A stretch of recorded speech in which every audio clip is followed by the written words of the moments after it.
Part 3. The day I decided to train my brain. The mirror taught me discipline, but something was still missing. Even though I could speak a little better, I still had to think in my native language first and then translate into English. That gap, that pause, was slowing me down.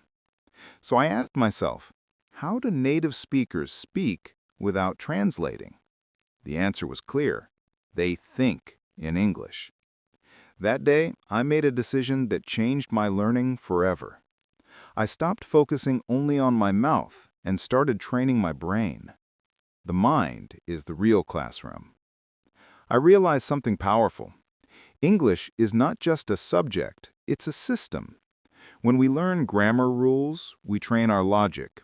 When we learn vocabulary, we train our memory. But when we learn to think in English, we train our identity. I wanted English to become part of me, not something I had to use, but something I could be. So I started experimenting with my own brain training techniques. I didn't learn them from any school. I created them through experience, mistakes, and patience. Here's how I trained my brain to start thinking in English and how you can do the same. Step 1. Describe what you see. Every morning, as soon as I opened my eyes, I would describe one thing in English. For example, the light is coming through the window. The fan is moving slowly. I can hear birds outside. It sounds simple, but this step is incredibly powerful. It forces your brain to use English in real time, just like a native speaker does. No writing, no translation, just direct observation. Soon, my brain stopped asking, "What's that word in my language?" It started to respond automatically, in English. Step 2. Narrate your actions. When I walked, I said in my mind, "I am walking to school." When I opened a door, I said, "I am opening the door." When I ate, I said, "I am eating rice." I became my own narrator, my own English voiceover. It felt strange at first, but after a few weeks, it became natural. You see, every time you describe your actions in English, you're teaching your brain to think faster. You stop translating, you start living in English.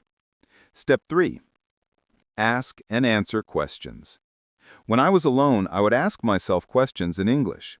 What am I doing now? I'm studying. What do I want to achieve? I want to speak English confidently. These small self-conversations trained my brain to create English thoughts. It wasn't just speaking practice, it was mental rewiring. Because the truth is, the tongue doesn't control English. The brain does. Step 4. Change your inner voice. We all have an inner voice, that little sound in your head that talks all the time.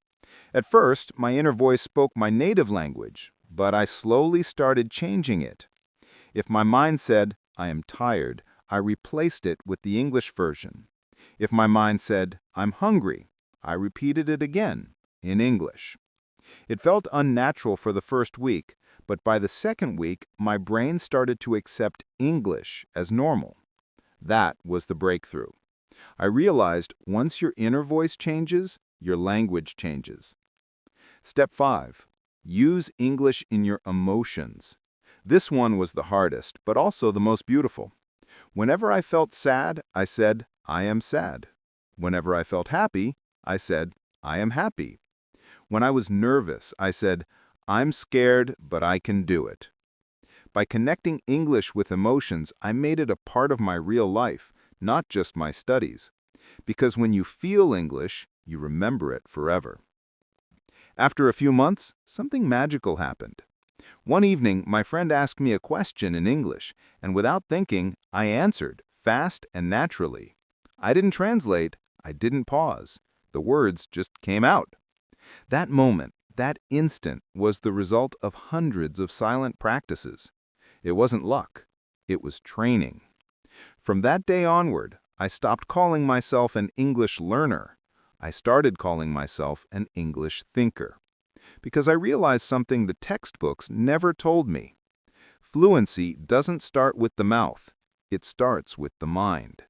And once you train your brain to think in English, speaking becomes effortless.